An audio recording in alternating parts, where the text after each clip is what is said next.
Well, good afternoon, folks. Welcome to another Austar webinar. Len Day is my name, and for those people who have watched a few of these over the last 12 months or so, welcome back. And for those who are new to the whole process, I hope you go away with a lot of information that's going to be helpful around the real estate market. Well, it's a real privilege today to welcome along Nick Goodall from CoreLogic. And before I bring Nick to the microphone, I just wanted to point out the format today is that we invite everyone to ask as many questions as you like. You can either do it two ways. You can just turn your mic on and ask the question like that, or if you prefer, you can just put a question into the chat box and we'll put that to Nick at some point during the session today. Well, I had the privilege a couple of weeks ago to listen to Nick talk. I was invited to a CoreLogic event, and I certainly went away very, very impressed with the message, I guess, that Nick has or was giving that day. And I wanted to share that message with as many people as possible. I think it's probably easier if Nick does the introduction of what his role is with CoreLogic. And I'd also like him to outline a little bit of what CoreLogic is about as well. So a couple of things there you might want to talk about, Nick. But I just want to thank you right now for giving up your time and joining us today. And as I said earlier, it's a real privilege to have you here, mate. No, that's awesome, Len. Thank you very much for having me. Yeah, look, great to be here and great to do a webinar like this. It's a little bit different to the usual one that I would do, which is more of a presentation style, but nice just to come and have a yarn about how things are going in the market. I do have to excuse myself already that I do have a sick 2-year-old at home with me. I'm hoping that she's going to be sidetracked with a tablet for long enough for us to have a good chat, but every now and then we might get interrupted, so I do apologize in advance for that. Look, as CoreLogic, who are we? We are a property data and analytics company. I suppose our job is to bring all sources of data that we can together, to cleanse that, to bring it together in a nice, easily consumable way, and then serve that up to anyone who needs it. If you're in the property market, whether it's real estate agents, banks, government agencies, we obviously deal with the media quite a lot too. So it's really serving that information up for anyone that can use it to make smarter decisions when it comes to property. In terms of my role, I'm head of research at CoreLogic New Zealand. So really what that's about is taking all that information that we have, adding on external data sets, and then telling that story about what's happening in the property market, again, to help people understand what's happening and to hopefully make smarter decisions at the other end of that. So that's certainly what I bring to the business.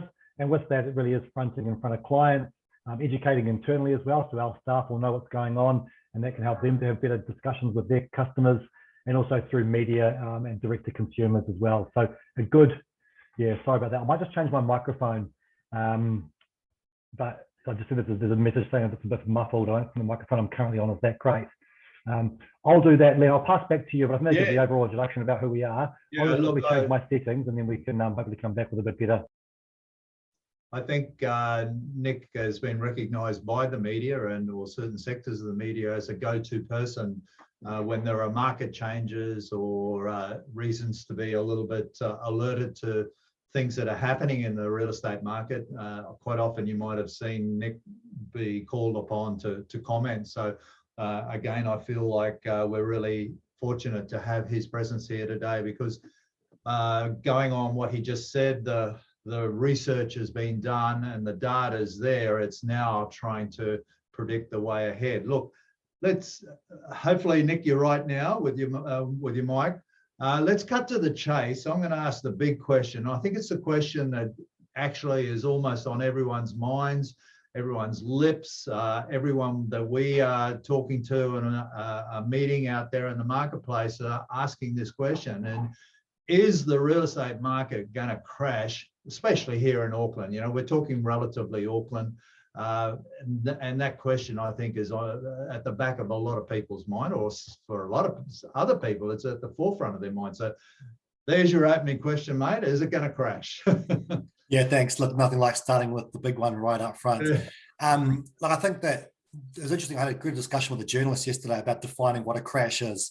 So it obviously depends on what you define as a crash. For me, it's when you have a significant fall away in prices, either over a very long period of time or a very sharp drop in prices over a short period of time. So one of those two things probably coinciding with the fact that people are kind of forced to sell their property for prices that they're not expecting to or not wanting to. So based on that definition, and I think that to me is a pretty broad definition, I wouldn't say we're in a crash. I wouldn't say we're expecting a crash. I think what we're seeing is certainly a gradual correction of prices to a level that's probably more sustainable. We've seen 0.8% drop each month for the last couple of months. And I think that's a relatively gradual drop. And certainly when you put that in the context of all the growth we saw in the last 2 years, it's a very, it's pretty minor in the grand scheme of things. Now, our expectations of where this might go to, we do think that this will continue for a wee while yet.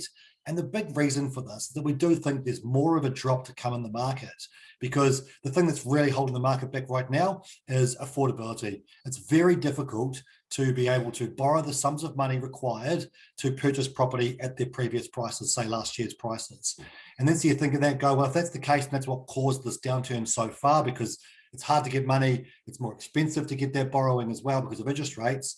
Do we see those things turning around anytime soon? Not necessarily. So that affordability is going to remain stretched for a fairly long while now until interest rates essentially peak or start to come back down again. So really it's about when the interest rates going to start to change, because we don't think that dropping prices on their own will improve affordability. We need the interest rates to come down to allow more people to afford that borrowing, to be able to pay and service a mortgage, to allow a bit more competition in the market. And then we might see the arresting of the falls.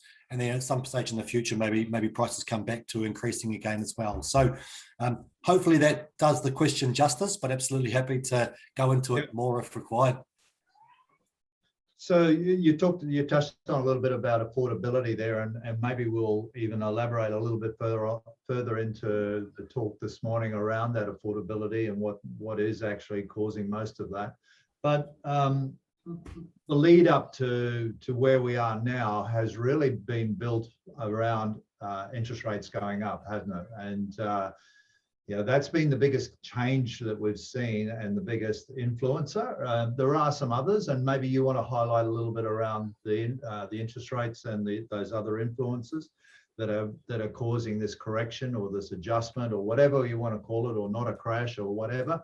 Let's talk about where do you see that heading over and maybe you might want to talk a little bit about when you say a wee while, what sort of, can you put a little bit more definition? I know that's almost crystal balling, but we need, if you could give us a little bit more guidance on how long your feel is that this could keep going for. Yep, absolutely. Yes, I think that the cause or the causes of the slowdown in prices or the dropping in prices now that we're seeing has really been tightening of credit. And I think there's a number of things that obviously caused that. We've got the tightest loan to value ratio restrictions.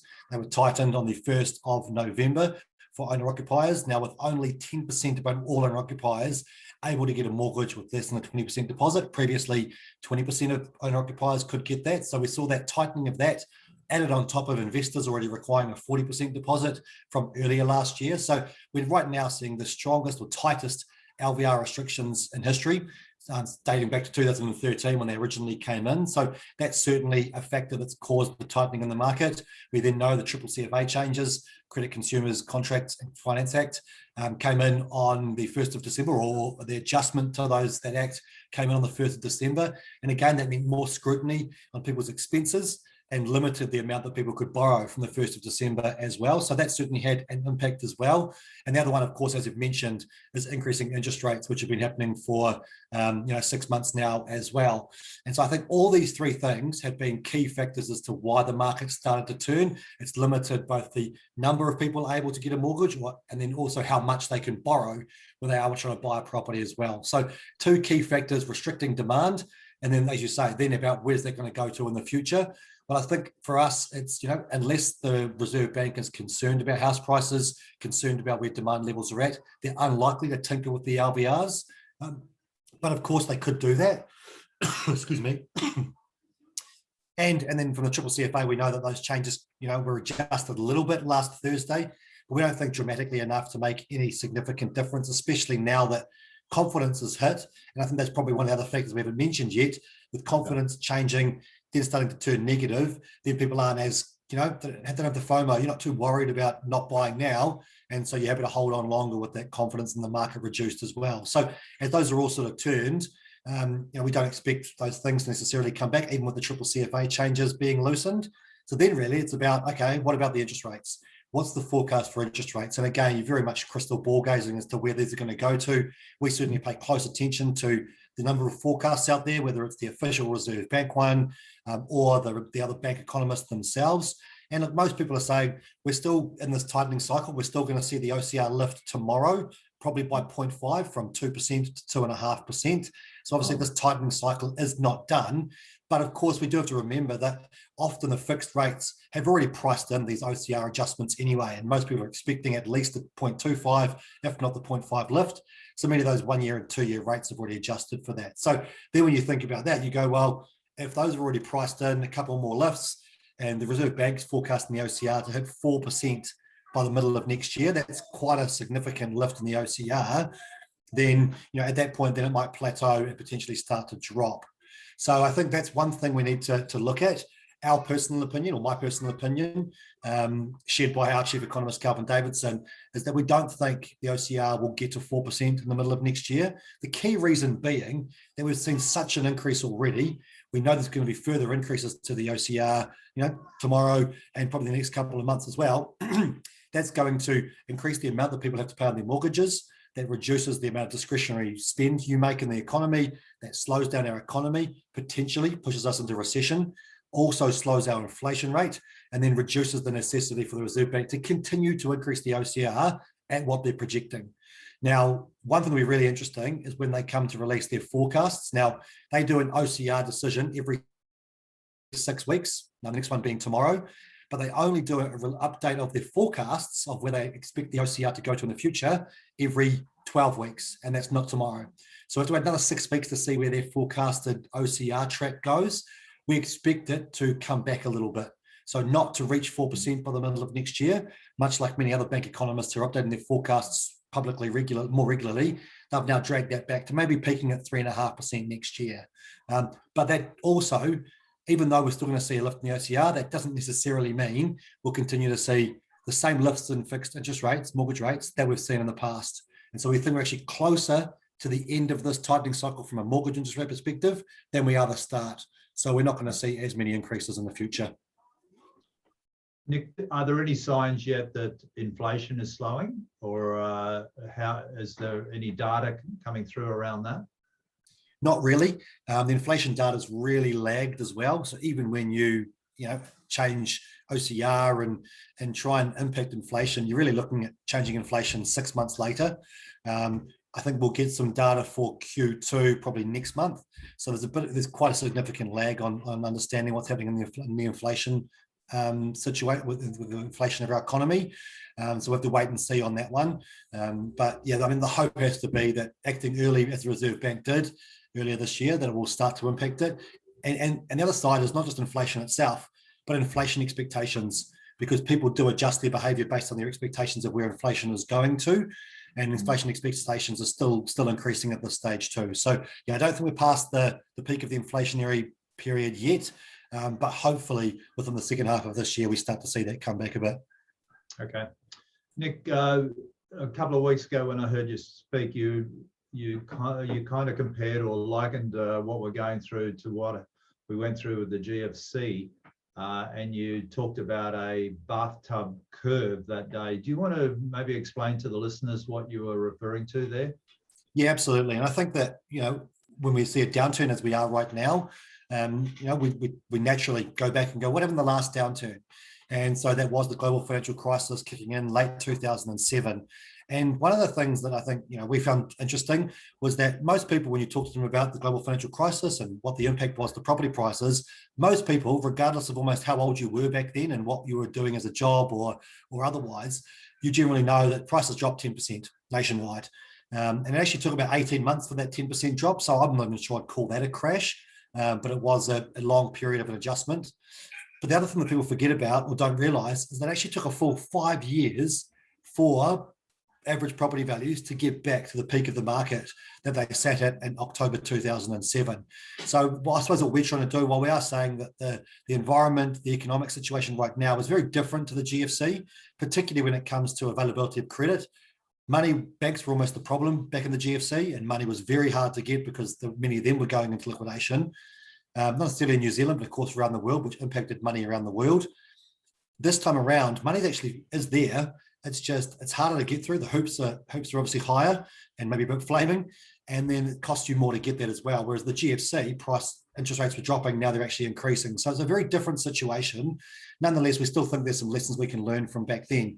And that long period of recovery is probably one thing that we want to sort of, I suppose, put down as an expectation this time around, that if we do see a period that, yes, we only see prices drop, whatever, 10, 12, 15% maybe nationwide, but it could be another 3 or 4 years before you get back to that peak of the market. If we do see this constraint on demand, mostly because of affordability and interest rates not really having much further to drop, then we will actually see that play out for a bit longer. And that's when we talk about the bathtub recovery, where you see this gradual drop in values to a point. You essentially see values plateau for a fairly long period of time, 2 or 3 years, before you see a gradual lift at the other end of the cycle. And I suppose that's what we're trying to set expectations for this time around. It could change. As I said, there's levers that could be pulled, whether it's from the Reserve Bank, from the government, interest rates, whatever it is, could change things. But if things stay similar to what they are right now, that's the sort of cycle we expect to go through for the next couple of years. Okay. Just going to that curve and that sort of smooth drop down to the bottom, time frame there, is that normally say a 12 to 18 month time frame? I know again it's crystal balling with this one, but is that what it's been in with the GFC? Yeah, that GFC was 17 months exactly. That was from peak to trough of 9.9% down. So again, it was actually pretty gradual when you look at that. Again, we need to respect there's some regional differences here too. Yeah. And they'll obviously be different around the country, but from a nationwide perspective, pretty gradual over time. And then we saw the bigger cities generally come back a bit sooner than the other ones too. And the bottom of the bathtub is what we on our side of the business call a normal market, really. It's just an adjusted market, and it sort of evens out between buyers and sellers, so to speak. Yeah, and I think that's really what we've seen so far play out, right? Like, demand is still there for property. It's just a matter of finding the price that they're willing to pay and that the vendor is willing to accept. And I think when we've talked to agents, that's certainly, when you talk about the challenge of the last 6 months compared to the challenge of the last 2 years, previously it was getting the listing and having enough listings on your book. Now it is, how do you become that master negotiator and making sure that you can get the vendor and the buyer to agree a price that works for everybody. And that's certainly been the challenge in the last 6 months. Yeah, it certainly is. And I suspect for the next 12 months as well. And it sort of falls in line with your that curve. So that's I think we concur with you very much on that line. I guess housing affordability in Auckland especially has been a really, really big topic for quite a long time. Sometimes very political, but other times, very real for a lot of people. And I think in normal circumstances, people would have thought values coming down, that makes it more affordable, but it's not happening this time, is it? It's, I guess cost of living is the big influencer again here. So maybe you want to talk a little bit about that. I know you've got some data around that, and it's if anything, it's getting worse with values coming down. Yeah, that's right. And I think, values in Auckland, depending on which measure you're looking at, could be, 13% down from their peak of November last year. So you would expect that, as you say, to improve affordability. But as you say, it's when you're balancing that up with everything else, the cost of everything else going up, it's obviously not really balancing that out enough, especially when you're bringing those interest rates and with the lift in interest rates, mortgage interest rates, how much that reduces your borrowing power. And so you just can't stretch to those amounts that you might have been able to do back in, say, November last year, when interest rates were sitting around that all-time low of 2.2 or 2.5%. And you could borrow so much more for your current income. So unless you've had that subsequent increase in your wages as well, those prices coming down haven't really balanced or equalized that out yet, and it would take some time for interest rates to plateau and then prices to continue to drop for that really to improve affordability. We will be updating our official housing affordability report next month for Q2. So we do look at household income, the price of property. We have 4 measures of affordability because, of course, it's not as simple as just saying, what's the house price to income ratio? That doesn't take into account interest rates and serviceability testing as well. So we make sure we include that in our other one, which is what proportion of your income goes towards an 80% LVR mortgage. We also look at the affordability of renting and how long it takes to save a deposit too, to look at, for new entrants, how hard or how easy is it to get into the market too. And that'll obviously be a key distinguishing factor for where demand might come from, is if affordability improves for renters and for first home buyers trying to save their first deposit, their first home deposit, then that'll obviously bring demand back sooner rather than later. But again, in terms of where things are on the horizon, things have got so stretched, it's difficult to see that improving to any great degree anytime soon. And I had a look at the data yesterday. I think the average house price to income ratio in Auckland's 10.4. Before the pandemic hit, it was 7.7. So even if you kind of ignore the raw numbers in themselves, it's really about how much that's changed over that period of time and how much harder and how less affordable things have got over that period of time, with prices growing so much. It's going to take a long time for things to come back to anywhere near where they were pre-pandemic. Yeah. Nick, you touched on a couple of things there that lead me to maybe discuss where you see the first home buyer market going or playing out over the next, say, let's make it 12 months, 18 months. How do you see that? What's that sector of the market likely to show us? Yeah, it's a really interesting one, because even though we know affordability is really stretched, we know that the market's quite difficult for new entrants to get into. We track how many first-home buyers we buy in the market. So the Reserve Bank, numbers match quite consistently, which is always good to see. And we still track about 23% of sales in Q2 this year went to first-home buyers. So despite all these affordability pressures, first-home buyers still managed to find a way. Now, they're obviously helped out by things like KiwiSaver. We know the Bank of Mum and Dad will, of course, be helping out a little bit as well. And typically people adjusting their expectations to get into the market. And, unless we have a massive change in our expectations or our obsession with property, first-home buyers are always going to be looking for property, and they're going to be trying to purchase property in the future. The key is, where are they buying, what are they buying, and what else are they going to sacrifice to do that? But, almost 1 in 4 properties still going to first-home buyers at a time where, even in Auckland, with, I think it takes over, 10 or 11 years to save an average size deposit. It won't be the same for everybody, of course. It is using averages, and you're getting that house price to income ratio of 10 and serviceability testing getting right up there. They're still managing to find a way, even with that 20% deposit requirement. And yeah, you can buy new, and there's exemptions for that too. So I think that, despite all the doom and gloom sometimes saying that, the growth in the market is going to ruin first home buyers, or deposit requirements ruin first home buyers, the truth is they managed to find a way, and they will adjust their expectations. They'll look at, townhouses, the proportion of sales of townhouses going to first home buyers has increased dramatically in the last 10 years. So they are looking at that, despite the fact that, of course, everyone wants to own a single unit, standalone house with the backyard for the kids and the dog or whatever. We know that they're willing to adjust their expectation to get into that market, and hopefully from their perspective, hold it for 5 or 7 years and then move to maybe their next home after that. Even adjusting a little bit, going towards apartments, again, much cheaper entry level property, and hopefully sets you up to move on at some stage in the future if you have that growing family, future expectations. So I think that we'll continue to see them act in the market. They might have to choose, where they buy, what they buy, and how they buy it. But I don't think we're going to see them fall away too much further than the 20 to 25% mark that we've seen pretty consistent for the last 10 years. Sounds like the dog might have to be sacrificed in that one. Maybe so. Something's got to be. Let's turn our vision towards the investor market. What's happening in there that you're seeing? Yeah, another intriguing one. And essentially, I think we split the market into 3 main buyers. It is first home buyers, movers or other owner occupiers, and then that investment buyer. And particularly when we're looking at investors, we are really focused on those that are using the bank, using a mortgage to secure that most recent purchase. And much like first home buyers, and when we talk about them not falling away, dramatically, we've seen investors reduce their activity in the last sort of 6 or 12 months, but not to the point where they're completely gone from the market.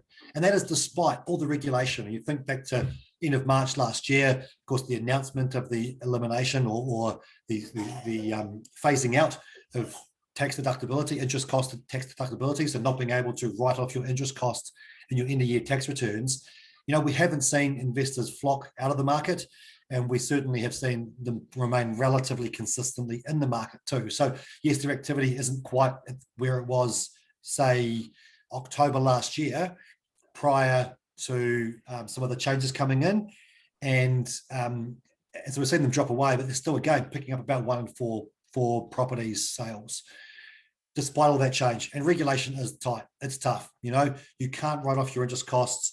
You can't even, you can't your tax losses as well. So if you took a tax loss on your property, you used to be able to write that off against other forms of income. You can't do that anymore from a couple of years ago.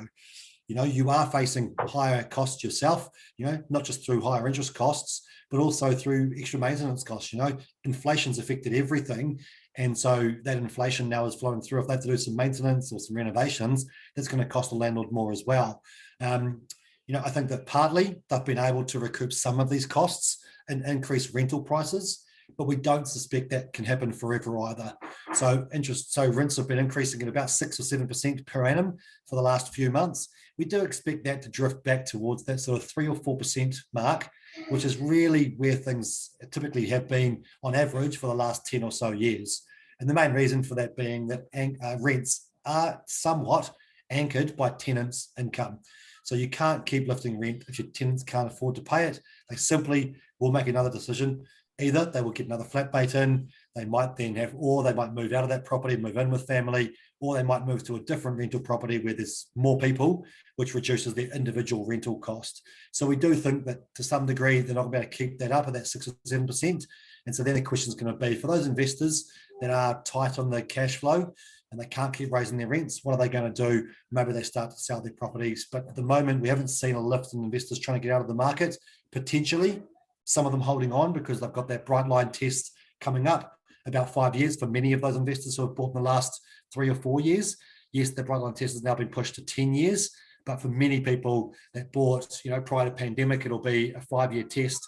They might well hold on to that 5-year anniversary before they sell their property. Otherwise, they're probably going to pay more tax and having to claim the gain on that, capital gain from that property, those 2 sale prices, and having to pay a percentage of that in tax as well. They're best to hold on for that extra long period and then sell after that 5 years. So that's certainly one thing we'll be watching to see if supply lifts dramatically because investors are getting out of the market. But so far we haven't seen it. And while we've seen a reduction in demand from investors, many of them, again, much like first home buyers, they're managing to find a way to make it work, whether that is, buying certain properties they can improve the quality of, which means they can increase the rent, finding high yielding properties, whatever it might be. Building new, of course, is a very attractive option right now too. The fact is they're still in the market and they're not getting out. And we expect that to continue, for the rest of this year, but potentially when you come to the next couple of years, as that tax bill is going to be greater because they can't write off their interest costs or less of their interest costs, because remember it's phased out, maybe that's when we start to see changes in the market. I think you mentioned the other day when you spoke too that there is a definite shift in focus from the investors where they're going away from capital growth, knowing that it's not going to be there for quite a while now, and looking really at yield as being the main criteria or driver to their buying decision. Is there anything you need to add to that? I think you touched on it slightly there. Yeah, I think that's the key, right? Is that if you subscribe to the feeling that our recovery phase will be similar to the GFC, and we get that bathtub shaped recovery where you don't see as much capital growth, for the next wee while. If you look at the GFC, as I said, it went down 10% in 17 months, but it took another 3.5 years to make up that 10%. So if you're expecting 10% growth in the next 3.5 years, just to say we have the exact same behavior, then it's difficult to make that purchase make sense on a short-term basis. So investors have to look very much on the long-term horizon and go, cool, might not get the same capital growth in the next couple of years that I got the last 2 years. I'm either okay with that because I'm holding long-term, and or I'm buying because yield's decent, and so I can actually make a profit on this property every year, and cash flow will actually be positive, as opposed to maybe taking a hit or not making much, but you're being okay because you can see the value of the property increasing. So just a bit of a change in mindset there, that they need to be comfortable with buying based on yield and very long-term capital growth, as opposed to buying and going, it's going to be worth an extra 5% in the next, 6 months. So, you can almost afford to take that hit in the short term from a cash flow perspective. So yeah, very much a change in mindset, and that will influence where and what people buy again as well. Cool. Nick, we've got a question there that I guess was a little bit on my agenda as well, and it's around immigration, the brain drain that's being sort of talked about quite consistently in the media now, the amount of people that are leaving to go to Australia mainly to live. We're seeing it in our own property management portfolio.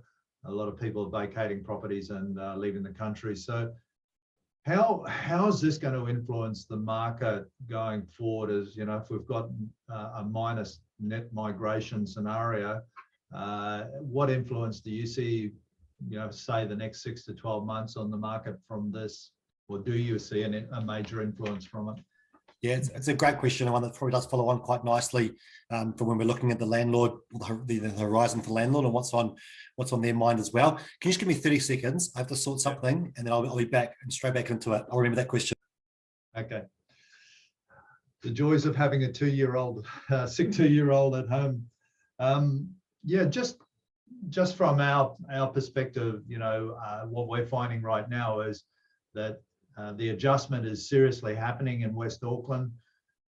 But with that, people are making buying and selling decisions every day. Every day there's virtually a house, 1 or 2 or 3 or 4 houses getting sold in our business. So I think what we're trying to bring to our audience today is that whilst there is a lot of property news out there, and there is a definite acknowledgement that the market has dropped in value, and that can even depend in West Auckland on certain areas how much that value drop is. But what is happening is people are just getting on with it. People are still selling and buying houses. And if you look at the West Auckland sales per month, they are sitting around that 350 a month. So there's a huge amount of real estate being bought and sold out there. Okay, you're back. Indeed, yeah, and I can hear everything you were saying. I can hear everything you were saying anyway. I kept my headphones on, so it's all good. I wasn't completely out of the loop. Okay, so yeah, if you want to just talk about that net migration scenario for us, that'd be great. Yeah, absolutely. And I think this is a key consideration for the future, is what does happen with migration. Of course, it's a source of demand for housing, whether it's to rent a property or to buy a property. And that's why it's going to be really intriguing to see how this one plays out.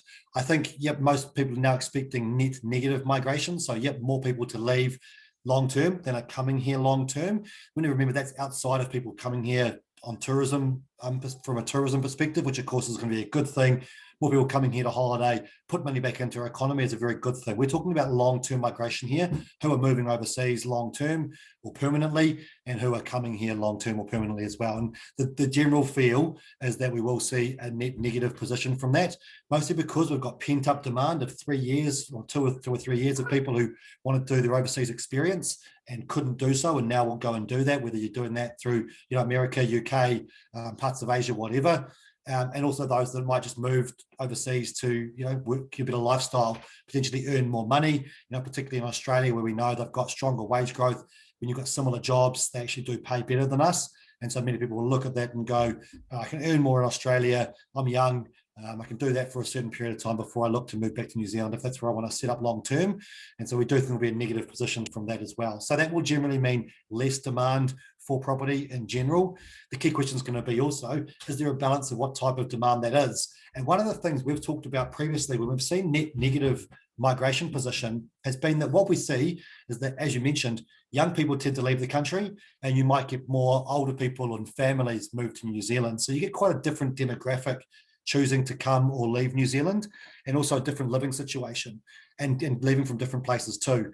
And so, yes, you might be people that leaving, and they would typically be renters. So there's less rental demand, and we're sort of seeing that play through in some of the data right now with those rents coming back a little bit. And there's been some articles out there talking about it's actually turning to a tenants market, and landlords have to adjust to that. Because those other ones that are coming here, yes, they might rent short term, and ultimately they're going to look to buy later on. So there could be a bit of a changing in the market there. The other point is regionally. And one of the things you see when you look at immigration, people leaving the country, is they tend to leave the country pretty equal proportions. So people leave Napier, Whangarei, Auckland, Dunedin, Wellington. As you get to a certain age, you finish school, you go and move overseas, or you do your OE.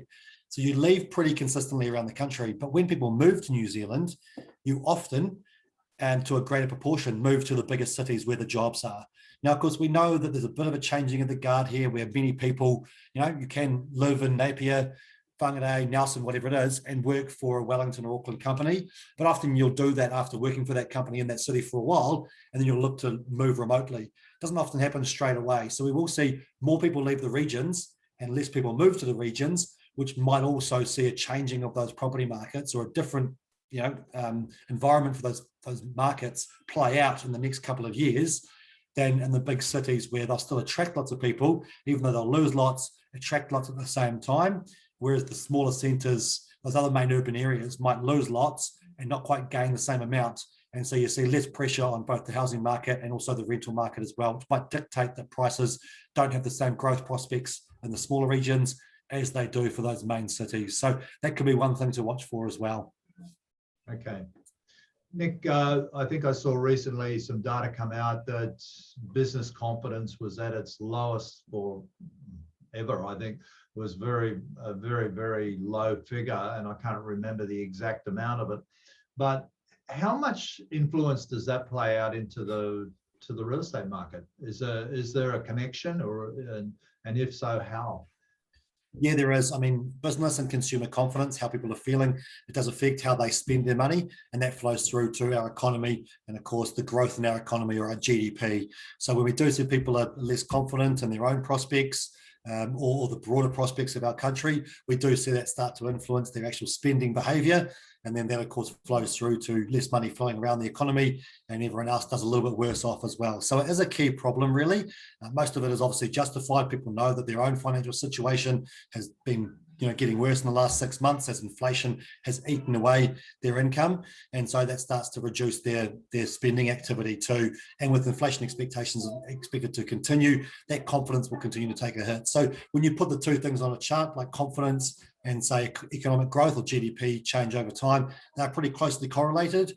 I do think that the confidence goes through greater extremities. So people's confidence, drops further away than is probably justified. And also people get overconfident and think things are going to be great in the future, and the economy generally undershoots that as well. So I wouldn't get too worried about the sort of the lows of the lows that people are expecting right now, but it's more about the trend of where it goes to next. And confidence has dropped away. It is very low in a historical sense. But hopefully at some stage in the next sort of 6 months or so, we start to see that pick up as prospects start to change. People start to see the end of increasing interest rates. Hopefully we see a dent in inflationary pressures. And so those industries that have suffered in the last 2 years, tourism, arts and entertainment, they start to come back too, and the confidence coming back in those industries starts to pervade throughout the rest of the economy too. So I think there's some reasons to be optimistic, but maybe we still have to look a bit further down the track, 3 or 6 months before we expect to see any big change in that sense. Right. There's another question up there now, and the question is, are you seeing any difference between apartment values changing and standalone homes changing? So is your data showing anything in that area yet? It's a great question. I need to look into that. We've certainly been tracking it over the last few years, and we know that apartments in the growth phase of the last 2 years did not fare as well as houses and townhouses did. And I think a big part of that, of course, was especially when you look at central Auckland, for example, a key part of demand for that is international students who weren't coming into the country, and Airbnb or short-term accommodation for tourism, again, not happening over that period of time. So we didn't see the same levels of demand, for people wanting to live or stay in them short-term or long-term, and same thing with buying. So we hadn't seen the same upswing in apartment values as we did for other types of housing.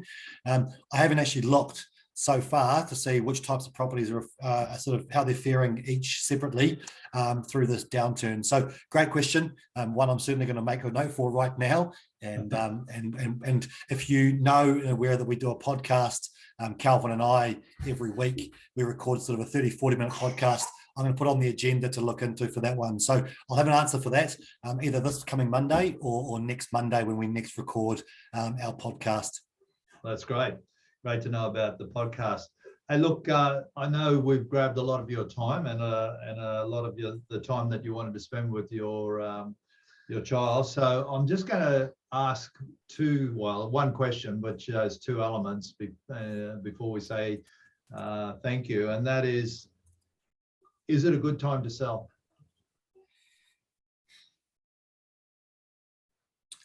Well, great. Always a good question. Same like, is it a good time to buy? I mean, and whether there's a cop out or not, I think it's all about why you're selling. And, what is the reason for selling? If you're selling because you're, worried the market's going to drop away further, I think it's a bit of a mug's game trying to pick the bottom of the market. So I'm not sure I necessarily suggest someone sell because they just think the values are going to drop away. If you're selling because you need the cash, then, not necessarily a bad time to sell. Just make sure that it's marketed well and you do everything you can to appeal to more than one buyer and try to create some competition in that market. And I think knowing your market is obviously really important there as well, to know who you're going to be appealing to. Is there a chance that it might appeal to someone who looks to put their property onto short-term accommodation, in which case that from the 1st of August, the borders are opening up fully, and so there's going to be an increased level of demand for that property too. So, as with any answer like that, there's no one simple, straightforward answer. It is about understanding, your property, the appeal of it, potential buyers, and what might influence those people in the future. Is interest rates going to be a big problem for them or not? If you can hold out a bit longer and you can wait till the end of the interest rate cycle, then you might do better. But also, no one knows exactly where those interest rates go to, because it could be influenced by, international uncertainties as well. What's happening in Ukraine at the moment, all sorts of things that are affecting the global economy, and they do have an effect here, even if it's relatively slowly or to a lesser degree, but they do affect us in terms of the cost of money. So no straight answer from me, I'm afraid. That's fully expected, that answer, actually. And look, we get asked it all the time. The reality is, we don't know either. All we do know is what we've got right now, and now is a good time because we know what it is. And you touched on that uncertainty in the world and uncertainty in this country about a lot of matters. And so it's very, very difficult to say, wait 6 months, wait 12 months, or wait at all. And that's why it's far easier for us to say, well, now is a good time because we know what we've actually got. That's right. That's a good point. We know exactly what's happening right now, set those expectations. And the key thing is, for us as professionals and people that are in this day to day, is to say, here are the key things to consider. And if you consider your position in relation to these things, like the global economy, New Zealand situation, interest rates, whatever it is, then you can make an educated decision as to what's going to work best for you. But I think the key thing is understanding what's your motivator. Are you freaked out and getting out? Or are you just doing it because you need the money? And those are two very different, motivating factors, which would lead to two very different decisions. Yeah. Hey, Nick, a big thank you for giving up so much time. I know I can see you're getting pulled out. On behalf of everyone that's tuned in today, there she is. Wow. Thanks very, very much for being part of this. And there was so much information. I want to go back and listen to it again myself. And I'm sure a lot of other people and the people that couldn't be on today were going to be looking forward to watching it at a more convenient time for them as well. But on behalf of everyone, really appreciate you giving up your time. Look, I'd like to come back and visit you in maybe 6 months' time, and we have another look at it, where it's all going and what's happened in that time. Thank you. That sounds great, mate. And the other thing I thought I'd say is that I'll follow up. I've been told to move for some reason, is that I'll follow up with links to some of other information that's out there. We've got regular reports that we release that could be worthwhile being on top of. We do have the podcast. I'll include a link to that and just some of the recent articles that we've written as well, which could be good ones, as you say, to refer back to when you want to have those stats to pull out, to have a discussion with a client or with a colleague, can certainly be worthwhile. And I'll provide my details too. Absolutely happy for anyone to get in touch direct with any questions or thoughts. And things that we should be looking at too, things you're hearing that you want to see if we've got the data to back that up or maybe to bust that myth as well. So look, really appreciate your guys' time as well. It's great to see such good numbers, good questions, and great to meet you the other week, Len, and have a good yarn today as well. It's been awesome. Thanks, Nick. Cheers, mate. Bye. Thanks, everyone. See you later.